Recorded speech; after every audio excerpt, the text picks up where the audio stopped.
శత్రువు ఏబు మీద అటాక్ చేయడానికి ముందు ఏబులో ఇవన్నీ ఈ నెగిటివ్ ఫోర్స్ అంతా పంపించాడు. ఈ నెగిటివ్ సిగ్నల్స్ అన్నీ ఏబులోకి పంపించాడు. వాడు అక్కడ వర్కౌట్ చేసి అప్పుడు పోయాడు దేవుని దగ్గరికి. ఆ తర్వాత వచ్చి ఏబు మీద అటాక్ చేశాడు. ఇక్కడ ఒక పాఠం అర్థమవుతుంది, అందరు గుర్తుపెట్టుకోండి. శుభకరమైన ఆలోచనలు కాకుండా కీడుకరమైన ఆలోచనలు, నెగిటివ్ థాట్స్, అపజయం, ఆత్మీయ క్షీణత, దిగజారుడు స్థితి, కుటుంబంలో వ్యతిరేకత, తిరుగుబాటు, అల్లరి, గందరగోళం, న్యూసెన్స్, ఇదంతా అవుతుందేమో, ఇట్లా అవుతుందేమో, ఇలా జరిగిద్దేమో, అలా అయిద్దేమో, జబ్బులను గురించిన ఆలోచన, ఒక బలహీనత కనపడిందంటే అమ్మో ఇది ఎలా మారిద్దాం, ఇది ఎలా మారిద్దాం, ఇది ఎలా ఇద్దాం, ఇది అలా ఇద్దామో,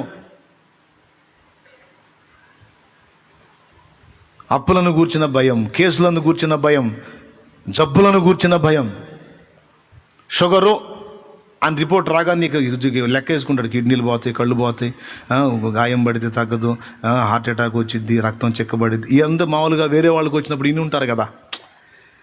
ఇప్పుడు ఈ షుగర్ వచ్చి ఎవరికన్నా ఇప్పుడు హార్ట్ అటాక్ వచ్చింది అనుకో, మరంట ఆయనకి షుగర్ అంట, షుగర్ వస్తే రక్తం చెక్కబడి గుండెకి అసలు చాలా కష్టమైద్దంట, అందుకని హార్ట్ అటాక్ ఖచ్చితంగా వచ్చిందండి. అంటే అమ్మా అట్లా నాకు షుగర్ రాకుండా బాగుండు కర్మగాలి షుగర్ నీకు కూడా ఉందని రిపోర్ట్ వచ్చింది అనుకో, ఇంకేం ఇక ముందటనే రిపోర్ట్ ఉండే కదా ఇంత పెద్ద లిస్టు. ఏమేం పోతాయి?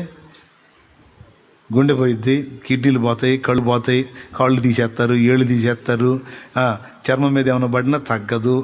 ఏవేవైతే మొత్తం లిస్ట్ ఉందో ఆ లిస్ట్ అంతా తలకాయలో పెట్టుకొని కూర్చుంటారు. ఇక ఏమి నమ్మినా నమ్ముతారు,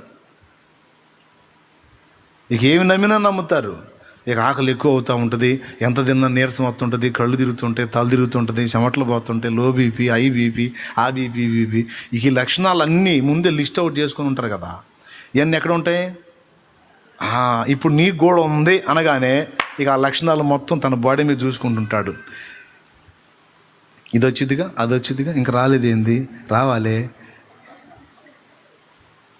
ఏంది అట్టున్నా, నాకు షుగర్లే, అదే నేను చూస్తాను మన వాళ్ళని. నువ్వు ఆ పేరు ఎత్తావంటే మర్యాద ఉండదు. ఆ పేరు ఎత్తవాకు.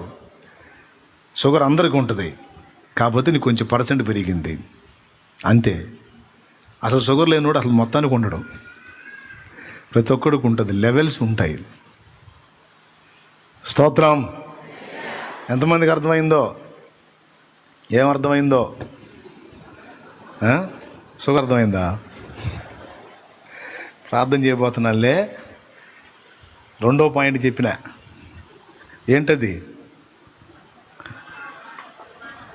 సాతాను వ్యతిరేకమైన వాటిని తీసుకొచ్చి అవి నమ్మునట్లు వాటి విషయంలో నీకు విశ్వాసాన్ని నూరిపోస్తుంటాడు. వ్యతిరేక ఫలాల విషయంలో నువ్వు దేవుని బట్టి అనుకూలమైన జవాబు కొరకు నమ్మాలి, విశ్వసించాలి.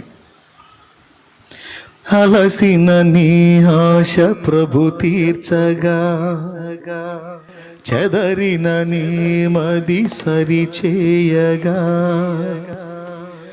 లోకము శోకము నీలో తీసి నూతన క్రియలను జరిగించునుగా, నూతన క్రియలను జరిగించునుగా. ఇన్నాళ్ళ కడగళ్ళు తొలగించగా, ఇన్నేళ్ళ కన్నీళ్ళు తుడి చేయగా, ఇన్నాళ్ళ కడగళ్ళు తొలగించగా, ఇన్నేళ్ళ కన్నీళ్ళు తుడి చేయగా, యేసయ్య నిలిచాడు నీ తోడుగా, యేసయ్య నిలిచాడు నీ తోడుగా. నీ దుఃఖ దినములు